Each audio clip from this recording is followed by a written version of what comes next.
bijouterie Pantso. Tranao ny Logité. Anti-tache tsara be no ampiasaiko, manazava ny endriko sady manala tasy.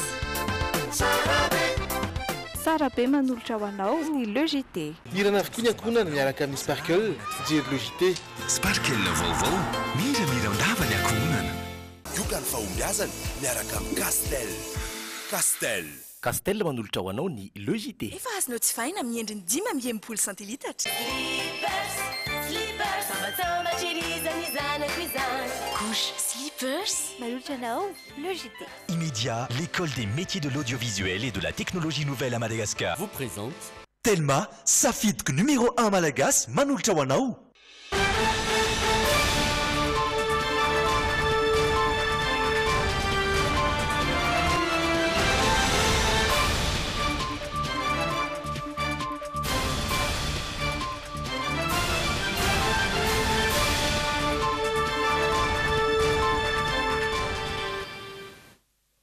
Faly miaraba anareo rehetra mpanaraka ny Logité ary amin'izao fahavalo ny volana marsa izao dia miaraba manokana anareo vehivavy ihany koa tonga soa tao anatin'ny Logité ireto ny lohateny ho any tapany voalohany androany. Vehivavy avokoa ny atsasa-manilan'ny malagasy saingy mbola vitsy ny andriambavilanitra amin'ny tanàndraikitra ambony eto amintsika. Fotoana izao mampisandratra ny fiainan'ny vehivavy ireo mpikatroka eny ambanivohitra sy andrenivohitra io no loha-hevitra nanamariana ny 8 martsa tamin'ity taona ity. Zazavavy kely roa no saikana olana mpizahatany frantsay iray 17 taona tany Antsirabe.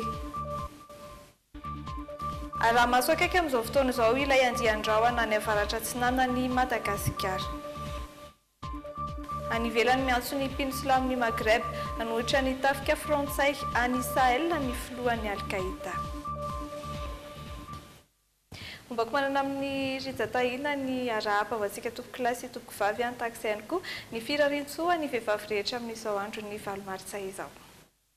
Raha izay ny sombitsombiny amin'ny tapany voalohany ao anatin'ny tapany faharoa indray isika iresaka ny hetsikara-kolotsaina ho avy ao anatin'ny oaiza misy ihany koa ny oeanao sy ny hafakely ary tsara fara no iresaresaka amintsika ao anatin'ny mitenteny foana tapany voalohany ary hitondranay sy zoravaka miarsoa ireo vaovao maro samihafa.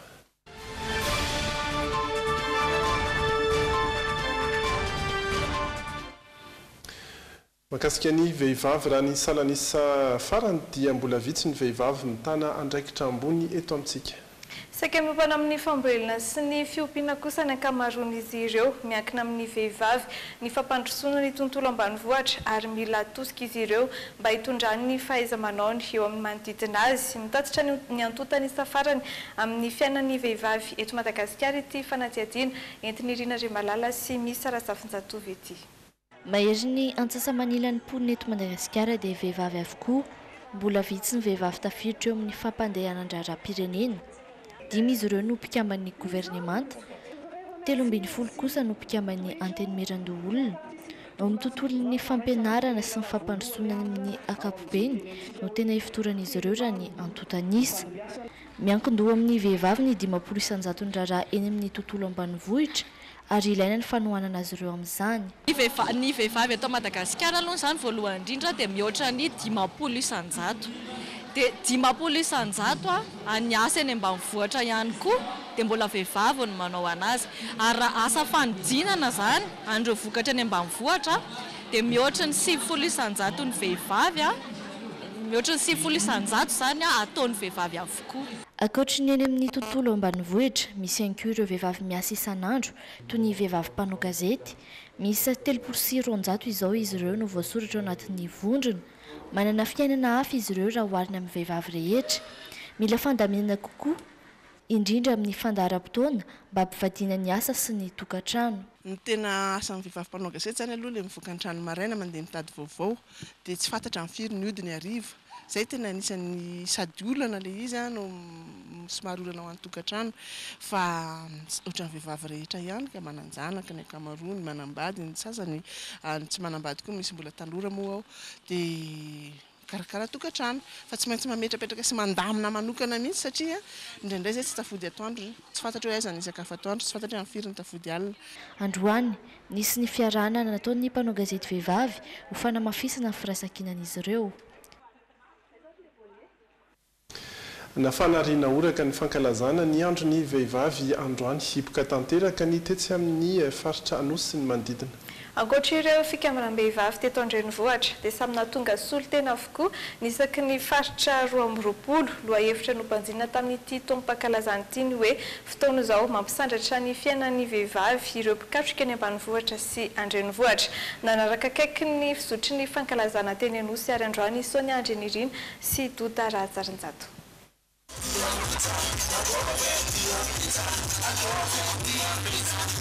Famaraina dia efa vorilana tetỳ Anosy sy ny manodidina ireo vehivavy marobe. Mpiasan'ny ministera isan-tsokajiny fikambanam-behivavy avy eto Andrenivohitra sy manerana ny faritra 2020. Misy ny diabe amin'ny firaisan-kina anehoantsika fa ny vehivavy malagasy dia mahay mirahina rehefa hitaky ny zono. Ny firaisan-kina ny vehivavy malagasy nafana niala tamin'ny atao hoe kitay telo an-dalana ary tafiditra tamin'ny zaramila. Diaben'ny firaisan-kina niainga teto anoloany ny fitsarana niodina ny fariana Anosy izay notaria ny vadiny filoham-pirenena Voangy Rajaonarymampiana no nanamariana ny fankalazana.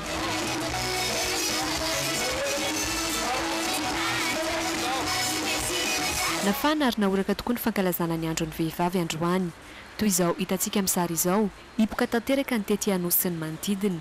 Saika nanao fanamiana mitovy isaky ny ministera na androm-panjakana na fikambanana na ihany koa faritra ny aviany avy ireo vehivavy. Tanjona hatramin'ny taona 2020 ny ananany 500,000 ny vehivavy andraikitra eto amin'ny firenena, hoy ny ministry ny mponina. Ny vadiny filoham-pirenena Voangy Rajaonarymampiana izay nanamafy nandritra ny lahateny fiarabana ho an'ny vehivavy rehetra manerana ny Anosy fa niamafy ny fitakiana maneran-tany tamin'ity taona 2020 ity ny amin'ny anafainganana ny fampitovian-jo eo amin'ny lahy sy ny vavy. Nanakoako izany fitakiana izany taorian'ilay hetsika tsy haino tohainy izay niandohana tamin'ny volana Oktobra 2020. Hetsika izay mbola mitohy eran'izao tontolo izao. Ka maro ireo samy mijoro ho vavolombelona sy mitory ampahabe maso tsy matahotra intsony ny faneriterena sy ny herisetra isan-karazany izay nanova ny endriky ny fankalazana ny Valomartsy 2020 izany hetsika izany. Lohahevitra nompanjina tamin'ity taom-pahakalazana ity ny hoe fotoana izao mampisandratra ny fiainan'ny vehivavy ireo mpikatroka eny ambanivohitra sy Andrenivohitra. Ao anatin'izay zon'ny vehivavy izay hatrany dia azo lazaina fa filamatra kosa any amin'ny faritra Anosy efa miroborobo ny miralenta any amin'iny faritra iny. Saika vehivavy avokoa tsinona ny 10,000 ny tompon'andraikitra any an-toerana. Mananika ny 50,000 kosa ny vehivavy avy any amin'ny faritra Anosy nanatrika ny fankalazana ny andron'ny Valomartsa teto Antananarivo androany. Dia hoarantsika ary ny resadresaka ny fanaovana tamin'ny solitenan'izy ireo eo amin'ny sariny Anjara Kotonorainy.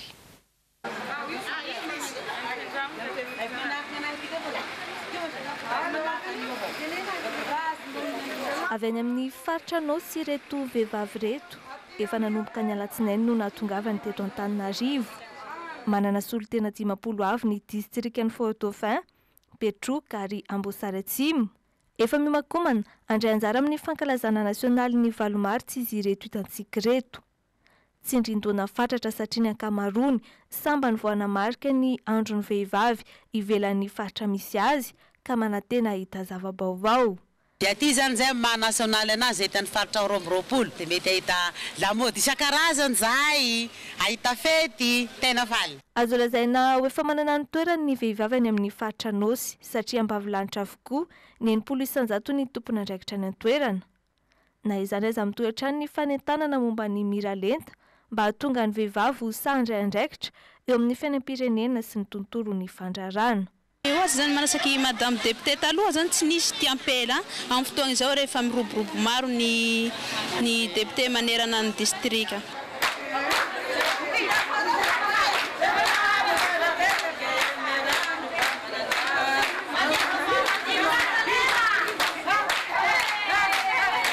Société patriarcale ny Anosy zany hoe ny lehilahy zany tena mitondra an'le eo anivo ny resaka fiainam-piarahamonina zany kanefa na izany aza dia manana anjara toerany ihany ny vehivavy amin'ny tokantrano tsirairay avy. Ankoatra ny ady amin'ny herisetra sy ny fanabeazana ny ankizy, etaetan'ny vehivavy ihany koa ny anomezan-danja ny fiahinany maha-olona. Isan'ny mitolona ho amin'izany ireto vehivavy miara-miasa amin'ny Croix Rouge malagasy avy amin'ny fokontany folo ny boriboritany voalohany ireto. Ny etaetanay zany zao dia ny azahoanay fahafahana maneho hevitra dina amin'ny resaka tsy fahasalamana. Mariana Fanizotra ny Azonanosy amonjy ny fankalazana nasionaly ny 8 Mars ny dian'ireto vehivavy ireto.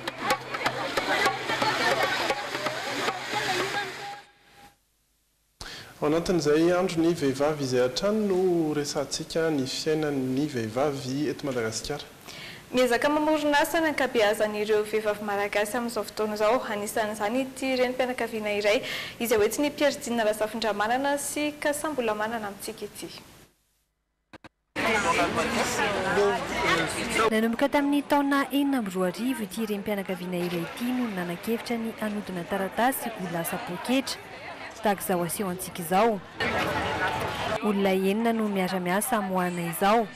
Mahavita eo amin'ny 20 eo farafahakeliny izy ireo ao anatin'ny iray andro. Ny antony nampatongananao an'ilay izy fa za tao amin'ny biraoako nisy mandoro taratasy isan-kerinandro dia teo no nanomboka nieritreritra hoe fa manindry eto ny dorako fa andeha amoronako zavatra vaovao. Tsy mifidy fa rehefa taratasy tsy ampiasaina dia mety avokoa. Mividy amin'ny kilao na manangona izy ireo raha ny fanambarany. Ny taratasy iray kilao izao vidiana 10 ariary. Ao anatin'iray andro izy ireo malany taratasy 10 kilao eo. Tia potika taratasy 75 isa no atambatambatra vao mahatsangana an'ity iray ity. Maro amin'ireo vehivavy malagasy toa n'ity renim-pianakaviana iray ity no mikaroka hevitra hanovana ny fari-piainana sy hitondra anjara-biriky amin'ny fampandrosoana ny Madagasikara. Tafiditra ao anatin'ny loha hevitra nentin'ny komina Antananarivo renivohitra ankalazana ny andron'ny vehivavy anio ihany koa izay. Dia ny hoe tonga izao ny fotoana ny fiara-miasan'ny vehivavy any ambanivohitra sy andrenivohitra no manova ny fari-piainany. Ny andro iraisam-pirenena ho an'ny vehivavy dia tafiditra amin'ny hetsika lehibe maneran-tany ahafahan'ny vehivavy misitraka tanteraka ny zony amin'ny lafiny rehetra. Entina ankalazana ny andron'ny vehivavy izay dia misy fampiratiana ny asa tanan'ny vehivavy malagasy etsy amin'ny lapan'ny tanàna Analakely. Nanomboka an'io ka hatramin'ny 10 Martsa izao izany. Fa tsy nanadino ireo vehivavy sahirana eo amin'ny boriboritany fahadimy ny sampana sosialy fanantenana ao anatin'ny fikambanana fahavisanky.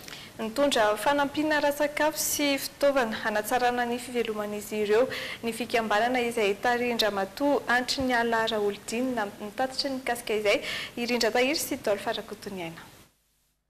Toy ny fanao ny fikambanana isan-taona dia tsy fifampifaliana vehivavy fotsiny ihany amandro ny vehivavy azy no nentin'ny sampana sosialy fanantenana fahavisanky nanamarika ny andro ny 8 Martsa. Natomboka izy ireo teny iso amin'ny masoandro nahitany ireo vehivavy mbola traboina no ny rivo-doza farandeo izany. Avy eo nakeny amin'ireo mpanasa lamba teny Manjakaray ary faran'ireo vehivavy sahirana teny Manjakaray ihany koa.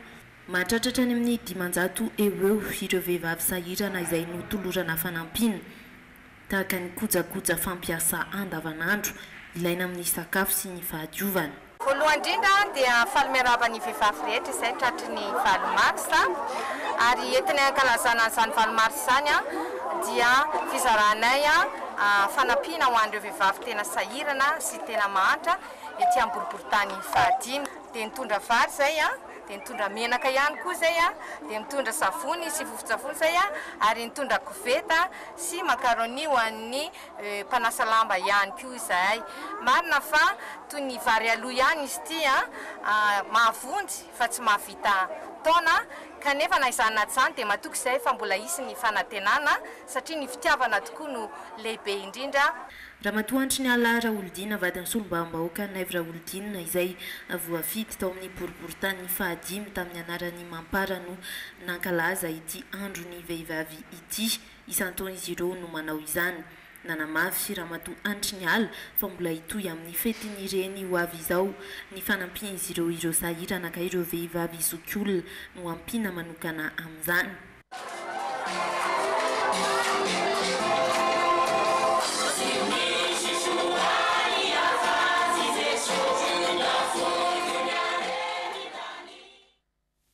izay ireo vaovao maro samihafa mahakasika ny vehivavy tamin'ity androany ity afaka fotoana foy resaka trangam-piarahamonina tany Antsirabe isika misy ihany koa ny vaovao mahakasika ny toetry ny andro sy ny mety fironan'ny rivodoza ao aorian'ireto dokam-barotra ireto.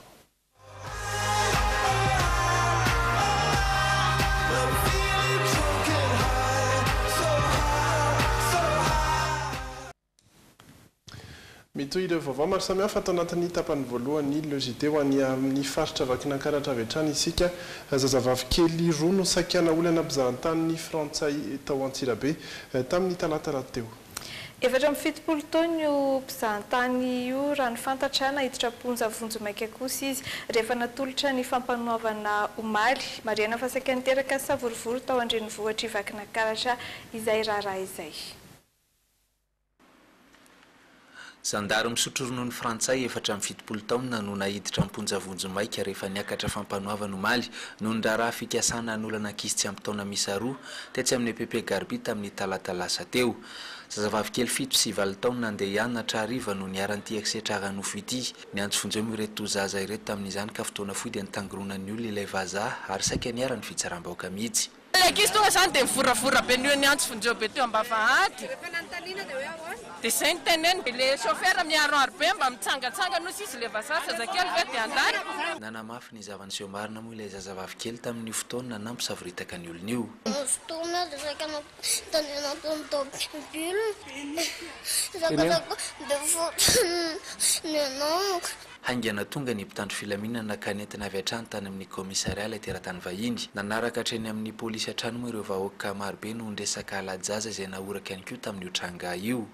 Ny kely le hoe ataontsika atantany lapideur safosafo ny ankizy tsy ampy taona anankiroa napiditra mifanondrona any amin'ny fivaviny ny kely zay fa ny laviny hoe tsy neritreritry ny angalajaza ho izy.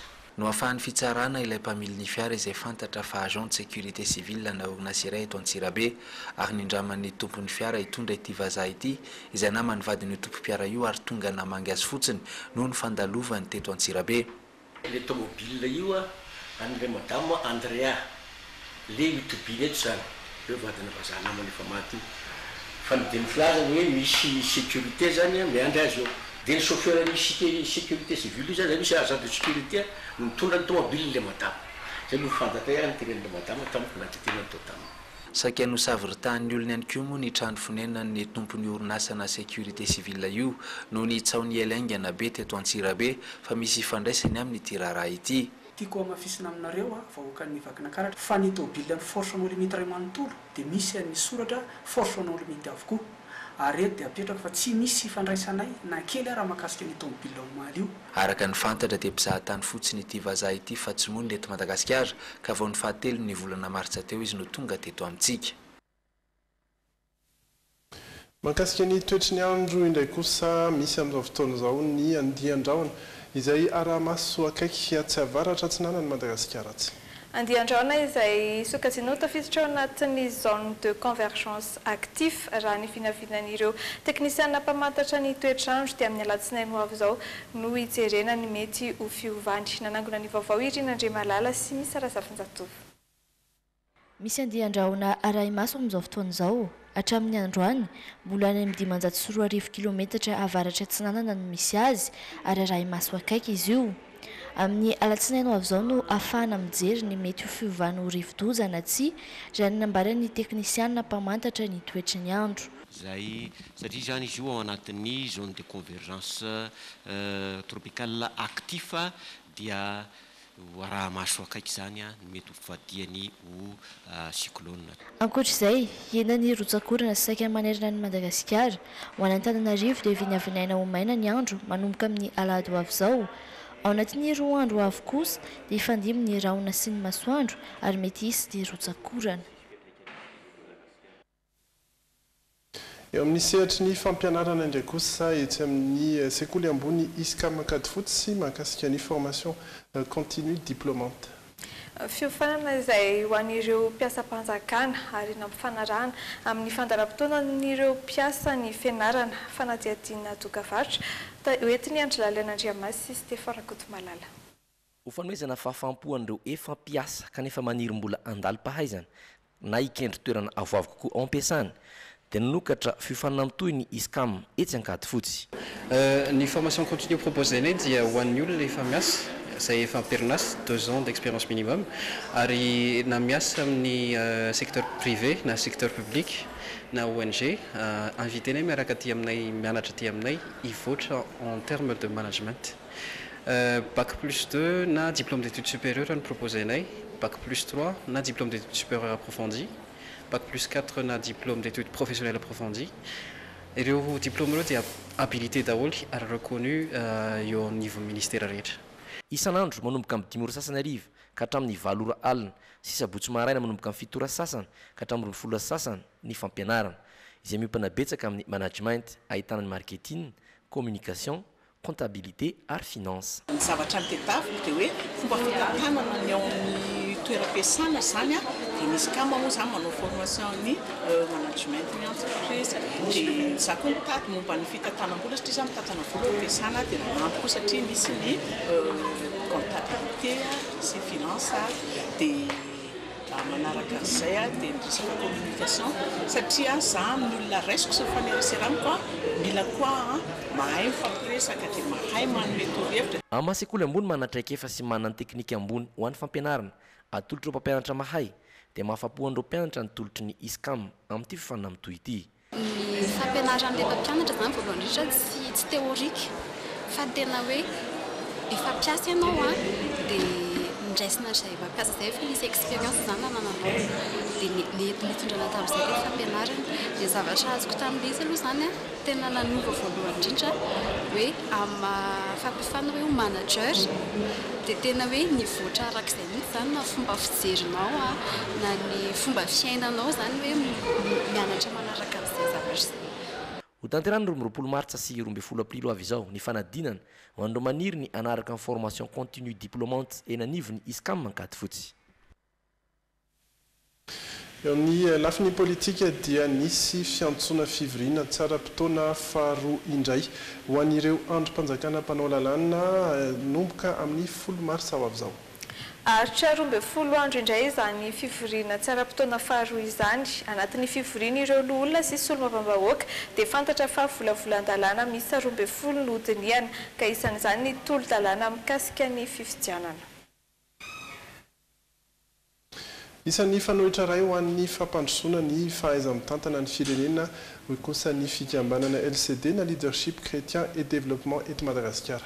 Ho fampandrosoana ny Madagasikara amin'ny lafiny rehetra ary dia isy ny hetsika karakaran'izy ireo eo ambany fiahiny ny vadin'ny filoham-pirenena Voangiratsoandarimampianina hetsika atao eny amin'ny CCI vato ny alahady ho avy izao nanasana ireo vahiny marobe eran-tany izaratra kefa amin'ny fahaiza-mitantana hodiniana anatin'izany hetsika izany ny fahaiza-mitantana amin'ny lafiny rehetra eto Madagasikara. Fanampanazavana. Avy any Sinoa hitondra ny teknika, ny paikady ary ny fahaiza-manao amin'izany leadership satria raha miresaka zany tsika dia anisan'ny kalaza sy lasa lavitra ny Sinoa sy ny Amerikanina mba hoentiny eto amintsika ka tsy ny fampandrosoana fotsiny no resahantsika eto fa izany hoe fampandrosoana mendrika. Iverenantsika kely mahakasika ny andro ny valomarsa samy nanana ny fomba nankalazana n'izay andro ny valomarsa izay maneran-tany. Isan'izany ny firenena nivelany toy ny any Eropa raha fidinana andalambe sy mively kasiraola no nataon'ny vehivavy tany Espaina dia antso-tolo-tanana anampina ny fikambanam-behivavy kosa no nisy tao Frantsa andeha hoarahantsika ny sary mahakasika ireo. Tamin'ny alalan'ny vely kasiraola no nentiny vehivavy ireto nanamarika ny etsi-pitakiana voalohany nataon'izy ireo teto Espaina. Etsi-pitakiana mandritra ny 420 ora iantsony ireo sindika rehetra anohatra ny tsy fampitovian-jo sy ny herisetra. Raha ny tarimarika tamin'ny taon-dasa nahatratra 750 ny vehivavy maty vokatry ny vono nataon'ny olon-tiany. Ny afatra tiana pitaina dia hoe tsy tokony atahotra intsony ny vehivavy ilazany ao am-pony sy izay eritreretiny, tsy tokony atahotra ilazany zava-misy ainany amin'ny mahavehivavy azy. Eto Frantsa, iray andro mialohan'ny valomartsa mirehatra jiro ny Tour Eiffel ary ahitana soratra hoe andray andraikitra amin'izay isika. Misy ihany koa ny antso-tolo-tanana anampiana ireo fikambanam-behivavy izay notariany ben'ny tanàna ny Paris. Raha ny lafiny arak'asa mbola hita taratra ny tsy fisian'ny mira lenta hoy ny tatitry ny OIT na ny vondron'ny iraisam-pirenena momba ny asa. Voalohany, mampanasa satria misy elanelana be ny tahan'ny vehivavy sy ny lehilahy miditra eo amin'ny tsenan'ny asa. Manodidina ny 7,7% izany ho an'ny vehivavy, raha toa ka 5,7% no an'ny lehilahy. Faharoa indray ny resaka tsy fananana asa, izay ny vehivavy no lasibatra kokoa noho ny lehilahy, ary fahatelo, tsikaritra fa ny vehivavy foana matetika no maro anisa amin'ny fanaovana asa tsy ara-dalàna, hany ka tsy misy antoka ny fiahinan'ny fiainana ara-tsosialy. Voalaza ho isan'ny mbola ahitana izay elanelana izay ihany koa ny resaka karama eo amin'ny lahy sy vavy. Araka ny tatitry ny Eurostat, mahatratra 9% eo ny elanelan'ny karama ny lahy sy ny vavy ho an'ny firenena ao anatin'ny vondrony Eoropeanina. Anivelany hatrany mahakasika indray kosa ny asa fampirorona. Namoaka rakitsary maharitra 7 minitra ny filohan'ny Al-Qaïda ampitana afatra ho an'ireo mpino silamo ny Maghreb, vozoatin'izay afatra izay ny anoherana ireo tafika frantsay any Sahel, araka izao sary manaraka ho arahantsika izao. Miantso ireo mpino silamo ny Maghreb anohitra ny tafika frantsay ao Sahel ny lehiben'ny Al-Qaïda, Ayman al-Zawahiri, ato anatin'ity rakitsary ity. Manodidina ny 4,000 ny miaramila frantsay mamita iraka ny Sahel ka ny 12 tamin'izy ireo no maty hatramin'ny nanomboan'ny opération Barkhane izay mikendry ny famongorana ireo vondrona jihadista any amin'iny faritriny ary manohana ratafika ny firenena ao anatin'ny G5 Sahel toa ny Mali, Burkina, Niger, Mauritanie ary Tchad. Tsy niresaka momba ilay asa fampiororona ny tranga voaingana tany Ouagadougou, Burkina Faso kosa ity mpanjimba ny Osama Ben Laden ity nandritra ilay rakitsary 7 minitra. Na dia tondron'ny Gesim na ny vondron'ny mpanohana ny Silamo ho mifandray tendro amin'ny Al-Qaïda azy, ireo jihadista avy any Mali tomponantoka tamin'izay asa fampiororona izay. Mariana fefa tamin'ny volana septambra Zawahiri no miantso ny mpino silamo ny Maghreb anohitra ny miaramila frantsay. Nambarany tamin'izany fa nibahana ny tanin'izy ireo namono namany sy nampijaly ny razambeny ny frantsay ka tokony ho faizina. Izay ny vaovao maro samihafa tato anatin'ny tapany voalohany le JT, ireto indray ny lohateny ho an'ny tapany faharoa. Miopana amin'ny hira misy hoe vehivavy ny fanontaniana napetraka ao anatin'ny Oyanao. Nisy eo an-tsehatra ataon'ny Aina Cook eny amin'ny Plaza Ampefinosy mandritra ny Nosy Be Festival no entina amintsika ao anatin'ny Ouaiza. Toeram-pandihizana voalohany eny amin'ny Abakabaka kosa no hitantsika ao anatin'ny Insolite. Ireo izany no anasananao indray tokolasy tokovavy rehefa avy eo mbola iverinao iry izy tahiny iaraka amin'ny tsara farany tena kokosa mametraka ny veloma amin'ny manaraka indray. Izao tsika dia anaraka dokam-barotra sy fanadihadiana fampahafantarana orinasa iray. Stress, trop de recherche, perte de temps, trop de papier. La solution, Master Imo. Master Imo vous aide à acheter vos terrains en toute sécurité. Titre foncier clé en main et avec facilité de paiement. Lay service zay omeny Master Imo amin'ny mpanjifa le hoe mikarakara ny taratasy zava-dehibe amiko zavatra milamina azo amin'izao taona izao. Faly be satria tany azoko amin'ny fomba tsy atahorana le izy, azo antoka zany satria za manko efa voafitaka teo aloha dia tatao Master Imo zany tena nahazo an'izy hoe en sécurité raha azo atao milaza azy. Nahazo titre soamantsara ka mahafapo tanteraka ny fiara-miasa, mahafapo ny fandraisana.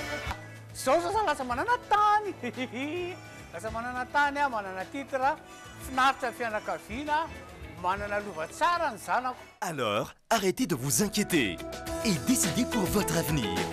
Avec Master Imo, vous êtes satisfait ou remboursé. Problème d'argent? Avec Master Imo, bénéficiez d'une facilité de paiement. Problème de temps? Avec Master Imo, titre foncier clé en main. des parcelles de terrain encore disponibles à Ambouy-Malaz. PK 15 à l'entrée pesage camion en face Sarmas. Très fort potentiel de développement. Quartier résidentiel. Facile d'accès. Prêt à bâtir avec une vue panoramique à couper de souffle. N'hésitez pas à nous contacter au 033 37 018 04 ou 033 37 018 09. Facebook Master Imo 1. Master Imo, numéro 1 en courtage immobilier.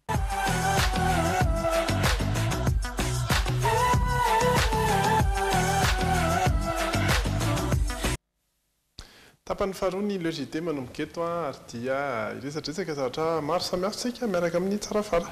Manao ny ianao? Salama Rizataina dia miarabantsika rehetra koa tompoko izay tokantrano ary dia faly tafahoana miaraka amintsika rehetra.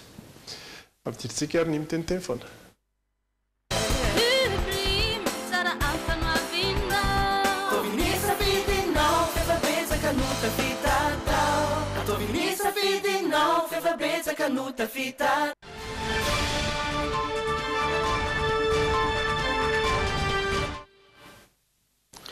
Ya voalohany teny dia miaraba ny vehivavy rehetra vehivavy malagasy manerana Madagasikara mety hatrany ivelany ihany koa tratran'ny 8 mars izay andro maniran-tany tsy andro resam-pirenena izy ity hoe firenena vitsivitsy fotsiny mitambatra fa andro maneran-tany anehoan'ny vehivavy zany ny fitakinany zony sy ny iadivany amin'ny tsindry asolena izay heveriny fa mbola mahazo azy eo amin'ny fiarahamonina misy azy marina dia mety ampiandohana aloha fa tsy fety izy io ny fety mankony dia fankalazana mety hoe fandresena na fahombiazana fa mbola ao anatin'ny ady zany zao ianareo vehivavy ao anatin'io ady io dia mbola vao fankalazana sy fanehoana hevitra fotsiny hoe mijoro zahay tsy ekenay zao na tsy azoazonay zao fa tsy fety le izy na zany na tsy zany fa dia za dia afaka miteny mihitsy hoe manao an'io fankalazana sy fanehoana io ny vehivavy malagasy fiaraha-miombinaina amin'ny vehivavy maneran-tany fa ny vehivavy malagasy dia afaka mirehare fa efa manana zany mira lenta zany izy ary ny tantara dia manaporofo an'izany ohatra fotsiny zao lazaiko anareo hoe tamin'ny fahagolan-tany dia efa nanaiky an'izany vehivavy ho mpanjaka zany malagasy tamin'ny fahavazimba dia nisy zany rafoy sy rangita zany vehivavy zany tompoko ary nanaiky netin'izany ny olona teto mipetraka teto amin'ity tany ity tamin'ny fanjakana indrindra dia nisy an'izany mpanjaka hoe raha navalona voalohany faharoa fahatelo vehivavy daholo zany ary nanaiky nentin' zany teo ambany fifehezana zany vehivavy zany ny malagasy mipetraka teto amin'ity tany ity tamin'ny repoblika voalohany ka hatramin'izao repoblika izao dia efa nisy député vehivavy efa nisy ministra vehivavy misy ben'ny tanàna vehivavy misy sénateur vehivavy misy ary efa ministre fiarovana nefa vehivavy misy candidat filoham-pirenena vehivavy misy ambassadeur vehivavy tarehana orinasa sekoly misy pasteur vavy misy mopera vavy masera moa zany misy chauffeur misy police gendarme miaramila vehivavy daholo zany rehetrarehetra zany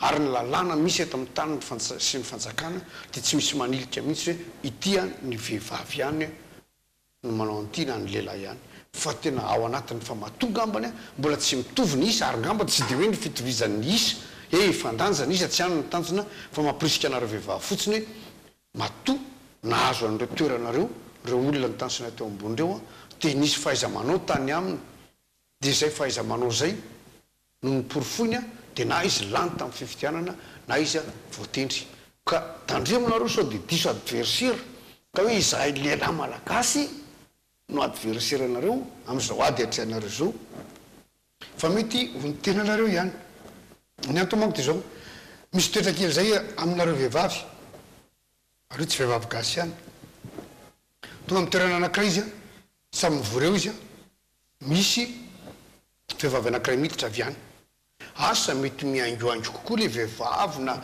mietsiketsika kokoa no izy agnambany tsy fantany vehivavy io tsy hitany fa zao io vao hitany tsy mbola mifampiresaka tamin'io fa dia tonga dia jereny fotsiny ohatr'izao dia tondromolotra ohatr'izao dia angariany ohatr'izao tonga dia tsy azo azo ny fotsiny ohatr'izany karaha izany toetra izany mbola iainantsika eto amin'ity firenen'ity ao anatinareo vehivavy a dia tsy ho tonga amin'ilay toerana mahazo ndraikitra sy adidy ambony tahaka n'le nitansana teo ambony teo nareo fa ianareo mihitsy zany ny tokony hiady amin'ny tenanareo mety hiteny angambonareo hoe eto amin'ity nge mbola misy vehivavy voan'ny tsindry azolena avy amin'ny vadiny dia za miteny aminareo fa raha tokantranon'olona zany raha miteny ny vadiny le raha miseho hoe tsy mahazo miasa ianao madama dia manaiky le madama raha tokantranon'izy roa zany fa raha tsy zakan'le raha matoa zany a afaka misafidy izy hoe za ndray dia tsy maintsy miasa na tianao na tsy tianao ka na efara amin'ny fisarana aza rehefa tsy manaiky afa zoako miasa za koa tianana vola manokana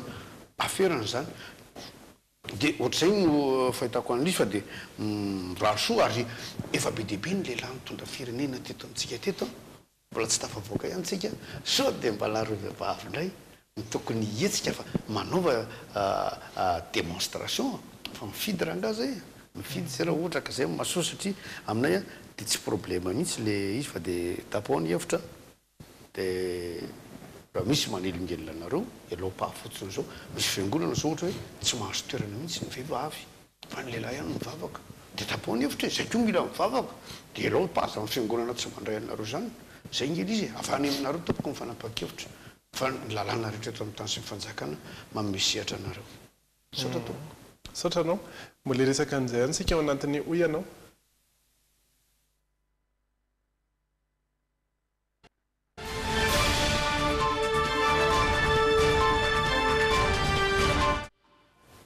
oy ianao zay mahakasika ny vehivavy tokoa fa sady resaka hira sy mozika ihany koa sika hoe inona ny hira ifapetsaka ny angamba ny hira momba ny vehivavy teto amintsika hira malagasy a inona ny tena tadidinareo mba afaka manome hira kely misy hoe vehivavy ve bakobako zay ohatra zao ny ako zao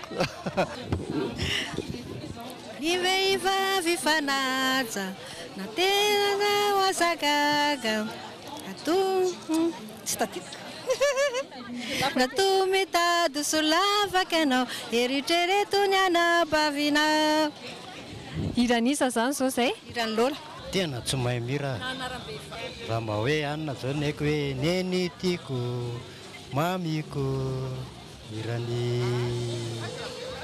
any tapina iraina ny vehivavy fanaja na terana anao fazagaga hirany lola le vehivavy tsy haiko ohatrany tsy tadidikely za vehivavy zany nitsongaina tao anatin'ny maro hiranisy zay zao hirany isaky generaly ahoana rery Jacqueline na ty zazakely no avela irery elabe hira efa elabe zany aiza hoaiza ao anatin'izay zao le vehivavy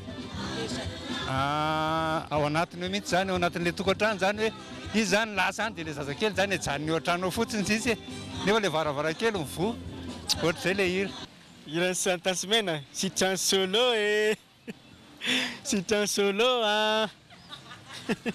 aiza hoaiza amin'izay zao le vehivavy le vehivavy hoe miteny le solo saint solo izy tsy manambady satria izy fa mijaly azon'le lehilahy zeny angamba zay manao izy miteny hoe le solo sitran solo dia lasa mira izy tsy mahay mira fa aloha mba hijerijeriny azafady fa tsy mahay mira reny tsy mahay mira atsika ny vehivavy fanaja na tera renao fazaga na to mitady solafaky anao eritseretony anabavinao hiranisa zany zao zay hirany lola zay zany ratsy dio sa ohatra natokana ho an'ny vehivavy mihitsy le izy dia mba atolotra ho an'ny vehivavy rehetra era ny Madagasikara zay iry zay sara tompo tafapetraka mihitsy ny alola iny zany tena betsaka mpitadidy akoatr'izay ianao mahita hafa mahita anankiray mioriro amin'ny firanany protestant ao misy hoe nefa mba terabe ivavy ko aviaromino izy zay fa ny tsy mety azon'ny olona mihitsy tsy fantatrinany antony zany le voambolana vehivavy no tadiavina fa ny azy zaklina indray bakobako roa ndray makasika vehivavy makasika vehivavy ihany raha nira aloha be deaibe fa le tena tonona hoe vehivavy a dia aloha iny a ny any généraly izany vehivavy zany koa nisy efa nisy ny teny to ihany a misy irany prince hoe tia vehivavy zay ihany koa anisan'ny mety azo tonoana fa tsy nisy ny teny to ihany koa moa zay a mihina fa be deaibe ihany ka resaka fa tsy tonga ao-tsaina vetivety le izy iresaka vehivavy tovavy anankiray tsika ao anatin'ny waiza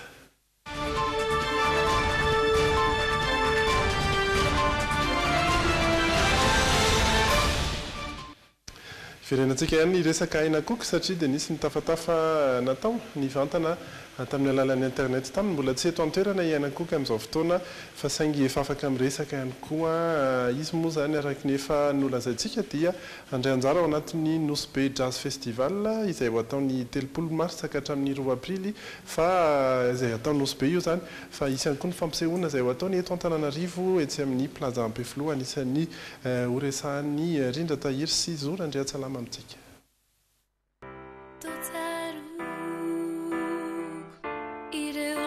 Amin'ny 20 martsa izao no tonga eto an-tanindrazan'ny Aina Cook fandraisany anjara amin'ny Nosbe Jazz Festival no tena antony lehibe andalovany eto. Mialohan'ny andraisany anjara amin'ny festival ny Nosbe anefa tsy andingana fotsiny an'Antananarivo i Aina Cook sy goavana ao amin'ny Plaza Ampeflo no omaniny hanamariana indray ny fifankahitany amin'ireo mpankafy azy eto Madagasikara.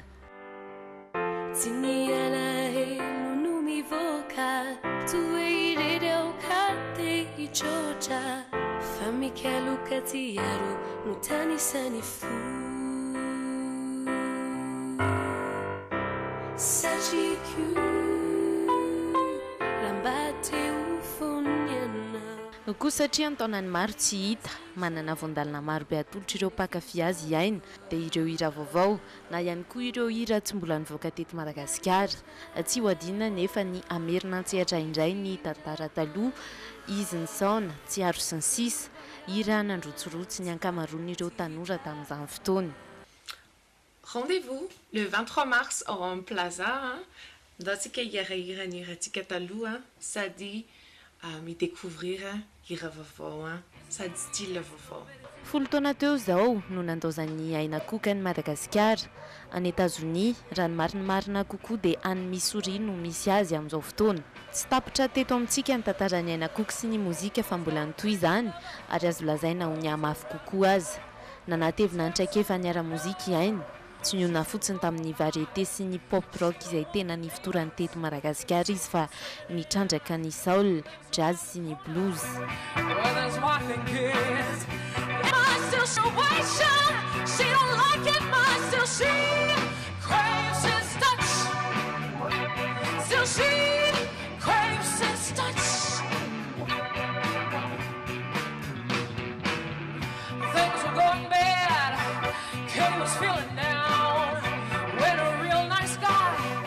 Manana ny toerany sy ny maha-izy azy Aina Cook any États-Unis, manana ny mpankafyany izy ihany. Amin'ny alalan'ny firoborobon'ny internet amin'izao fotoana dia miezaka mampita ny mozika any aty Madagasikara ihany koa izy.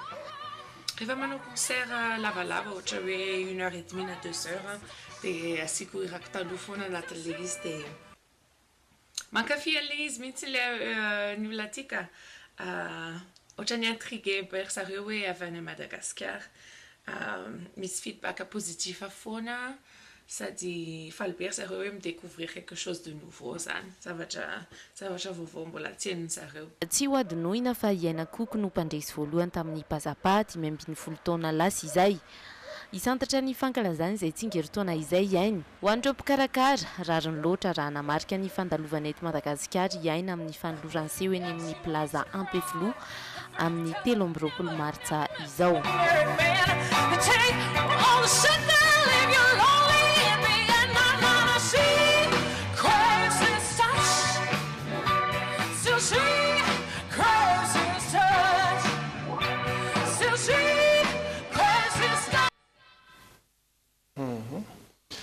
Zany hoe ao le hirany teo aloha fa renany koa ny sombiny hira ataony amin'izao fotoana samy ho hitantsika izay ankoatra ny fianarana natao zany dia tsapa hoe nandalina le mozika foana izy na izany na tsy zany izy satria ny olona monko rehefa manao variété zay re olona ka manomboka mitsofoka mitony hoe sol sy blues jazz tony efa tsy mahita tsirony tsony amin'le variété izy ho anazy manokana manao an'le zavakanto dia tonga ho azy any amin'ireny jazz reny tonga ho azy any amin'ren'le blues sy karazany any misy liberté hafahafa zay tsy standard le mandeha any le standard fa azonao anaovana azy tianao anaovana azy korana ianao dia izy mihitsy mahita tsiro anatin'le izy tena tsara tsira misy mpijery firy moa zaka ny pilazana valonjato eo voafetra mihitsy ny toerana mezakeza fa io zao ny mpanakanto ihany ko sy ny mpitendry zay ko zao ny akabiazany tena hijery ny zavatra satria dia mozika azo atao hoe amerikana mihitsy ilay oentiny aina nefa tsy nanadino ihany koa ny mahamalagasy azy ihany koa izy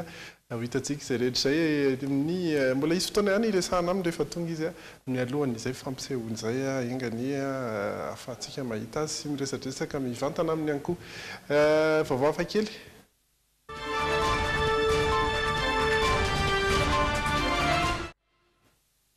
mbola ao anatin'ny tontolon'ny mozika ihany ity resaka ity fa saingy mifandihizana ndraiky kosa toeram-pandihizana hafa kely ity toerana ity satria izy no atao hoe toerana voalohany ao anaty fiaramanidina no mandia itony mety antsoina hoe boîte itony tia tany asa indray ny anarany any an-danitra eny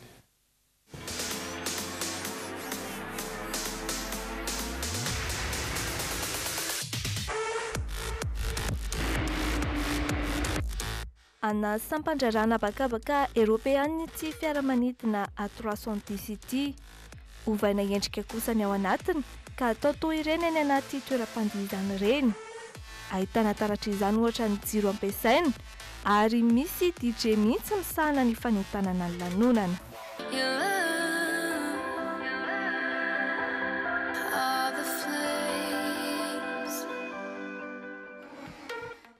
manodidina ny roapolo eo ny olona avy amin'ny vazantany efatra no vidiana hiaina ilay andrana siantifika ny ainga tao Francfort Allemagne kosa ny fiaramanidina mitondra azy ireo ary azo any Porto France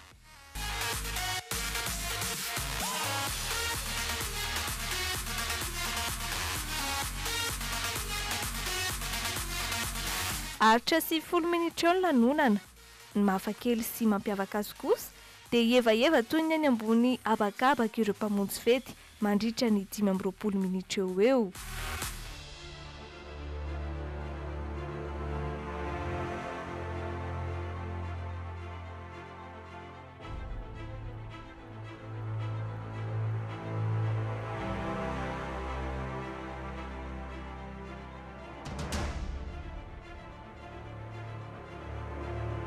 azo lazainao ity zany ny toeram-pandihizana voalohany teny amin'ny abakabaka ary tiana ny porofona teto fa azo tanterahana tsara ny mifety mieva-eva eny ambony abakabaka eny toy ireny astronaute zany na tsinaritra nandritra ny ora maro kosa azy ilay andrana siantifika azo antoka fa ny aina fotoana tsy manam-paharoa ireto olona ireto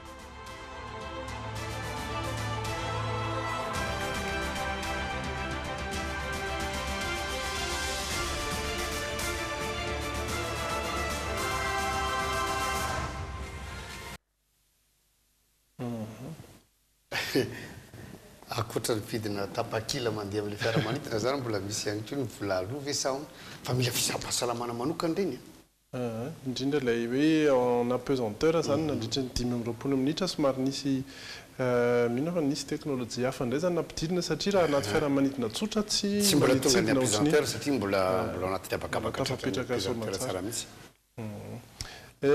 izay ny amin'iny sary nampandindihantsika iny fa andao jery ny toetry ny andro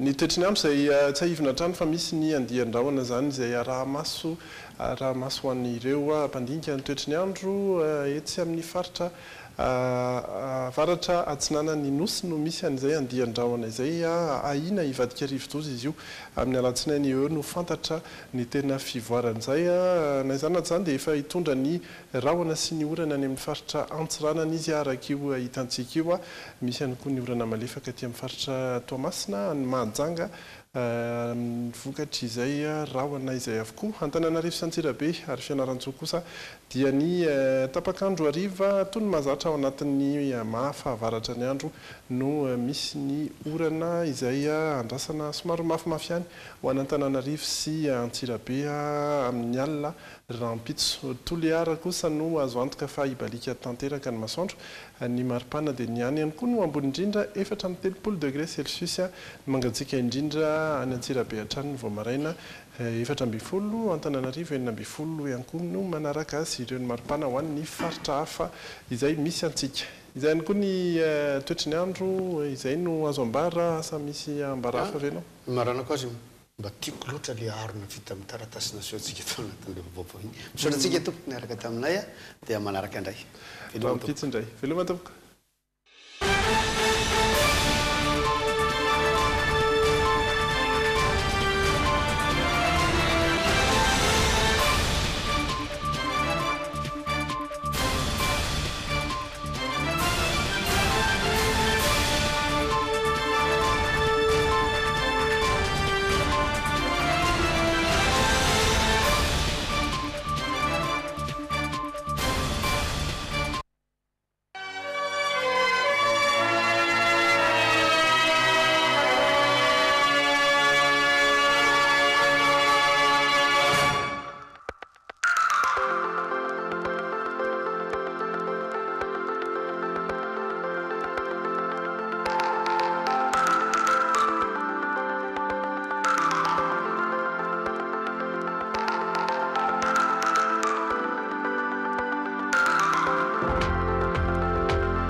Telma, safidy numéro 1 malagasy, nanotra ho anao teo. Immédiat, l'école des métiers de l'audiovisuel et de la technologie nouvelle à Madagascar vous a présenté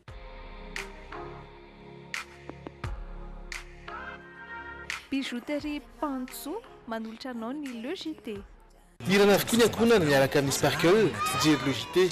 Sparkle vaovao, miramira ndava ny ankohonana. Yoga ny fahombiazana miaraka amin'ny Castel. Castel manolotra ho anao ny LEJT. Efa azonao tsy fahina amin'ny endriny 5 centilitatra.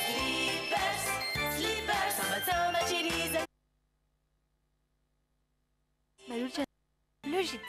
Anti-tache tsara be no ampiasaiko, manazava ny endriko sady manala tasy. Sara be nanolotra anao teo ny LEJT.